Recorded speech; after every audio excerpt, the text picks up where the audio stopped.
Joik, and today we are going to be comparing bosses to their altered, more powerful states. Or not more powerful, just different states. I have this weird packet of goop.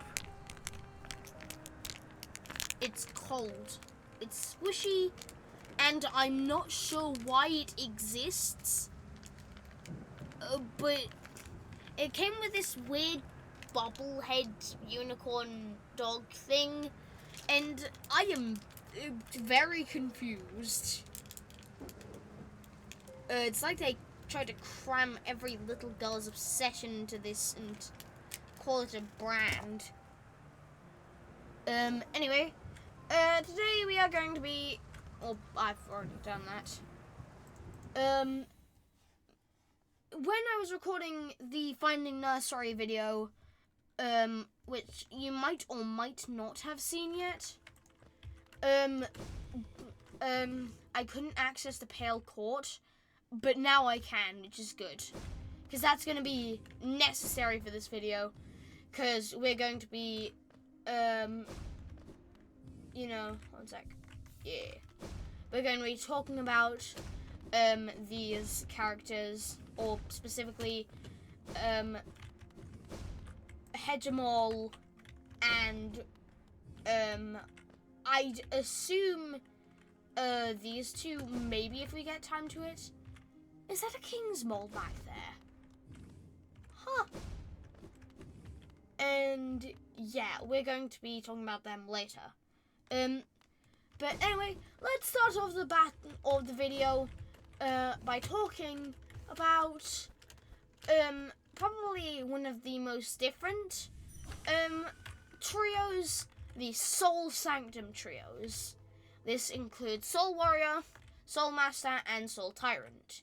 So, Soul Warrior is found in Pantheon 1, and is overall a fat, chubby version of the Mantis Lords, but a lot less attractive, a lot less known among the community, and a lot kind of less appreciated. And as you can see, I took him out within a couple of seconds. He's not that hard. He's not. Then comes over to Soul Master, who I think appear in Pantheon either 2 or 3, can't tell. But anyway, he appears as the final boss of the Soul Sanctum and gives you the ability of Desolate Dive. And really, once you get used to his attack patterns, he's pretty easy. And as you can see, we took care of him pretty easily.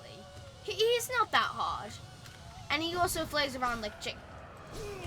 Oh, but by the way, there's a second phase which allows you to get smashed through the floor and into a room full of dead bodies. So he does the Desolate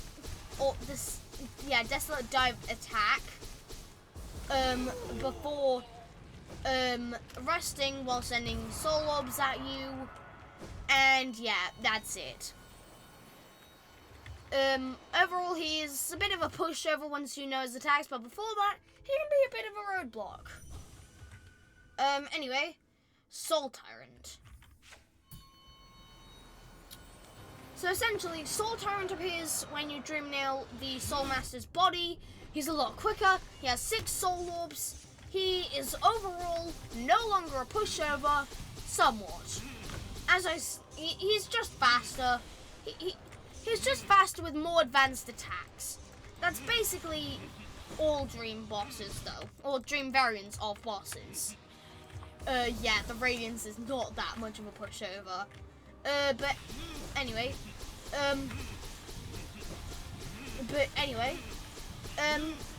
Essentially, this is, essentially Soul Tyrant when he realizes that you're not a limp a lump of infection and actually takes you seriously. And yeah. He doesn't even give you the fake out. You already know it's going to happen. It's like, if you didn't know he was about to do it, then how did you get to this phase? How did you get to Soul Tyrant at all, actually? But anyway, pretty simple, just a sped up, more advanced version of Soul Master. And yeah, that is the Soul Trio. Really just a thick Mantis Lord who appears in Pantheon 1 and also Trial of the Fool, Big Boy and even Bigger Boy. I think we should cover I'd say the Hollow Knight. 'Cause who boy does he get a glow up. If we go over to the Black Egg Temple and we go over to this doofus, so he's here, and just to let you know, this is the only time you see him in game. You cannot access him in the Hall of Gods. That's why I had to bench warp over to the Black Egg. And he's supposed to be this big climactic boss who's the title character. But if you have all of the abilities, he's not that hard, okay? If you're finding him hard, you're probably speedrunning and don't have all, like, the Shade Cloak or Sharp Shadow. Because if you have Sharp Shadow, look, I'm killing him right now. And I'm not going to actually kill him, because then that would, he's going to scream out. Hornet's going to come in, she's going to, let's say, get good! You terminal her and get into the Radiance fight.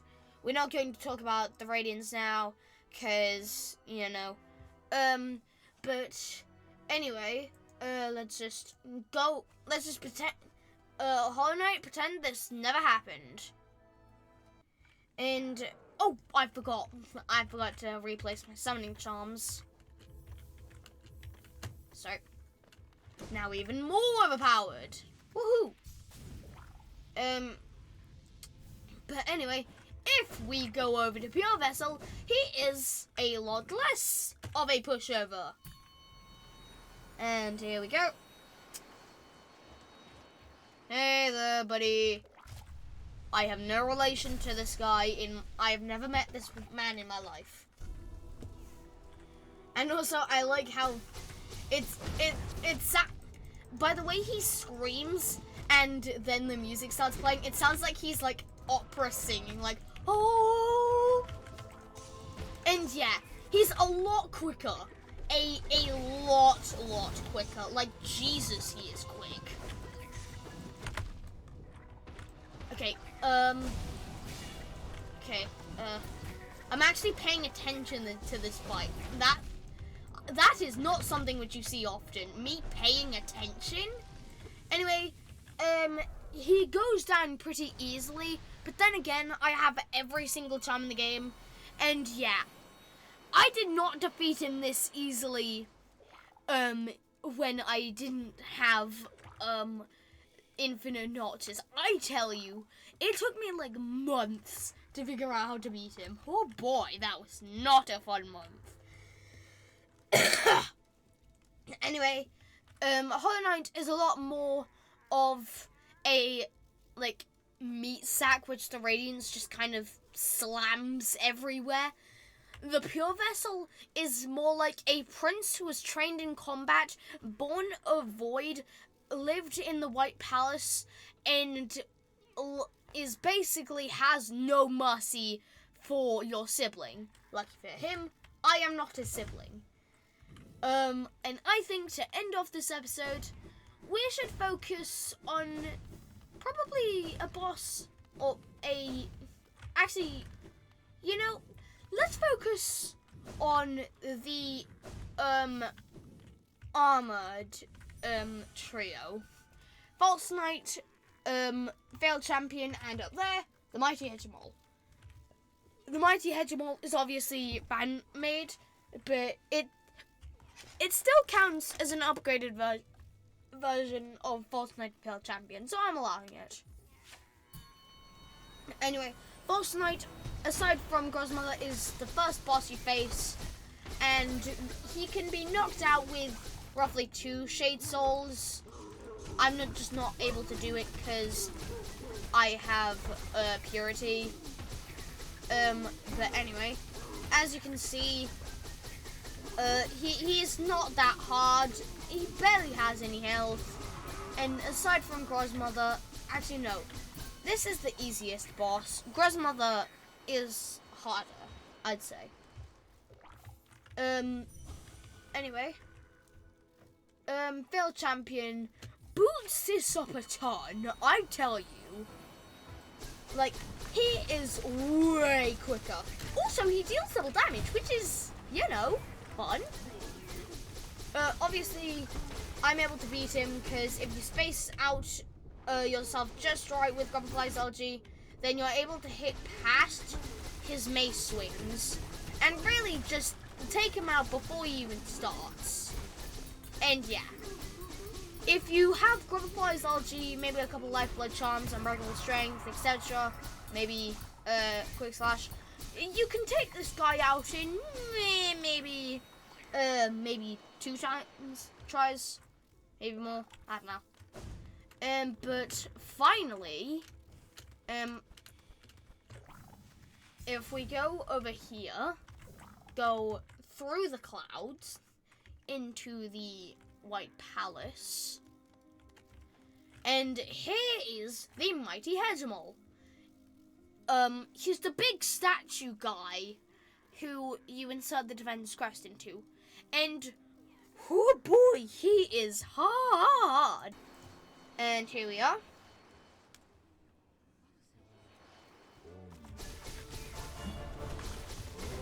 Oh god! Ah, he sends shockwaves. Okay. He doesn't even need a mace. Look at him go! This is the epitome of strength. Also, according to Ogrim, he has a very soft voice. And I'm just imagining, like, you shall not pass! Pulls out massive frickin' mace. And starts sending shockwaves everywhere. I'm imagining, like, you in death! It's amazing. Anyway, Hegemol is really as hard as a copy of False Knight and Veiled Champion can get. But still, he's pretty tough. Like, bump, chomps, Like, look at this. This man has been working out. And just, really, the only way I'm able to beat him is because I have every charm in the game. Imagine this, except it's you, who only has a pitiful 12 charm slots. You are a dead man walking. I tell you. Yes! No! Man. Oh well. And anyway, that has been 3 separate groups of bosses in their similarities, differences, and overall difficulty. I will see you all in the sequel. Yes, there will be a sequel, and it's starting now.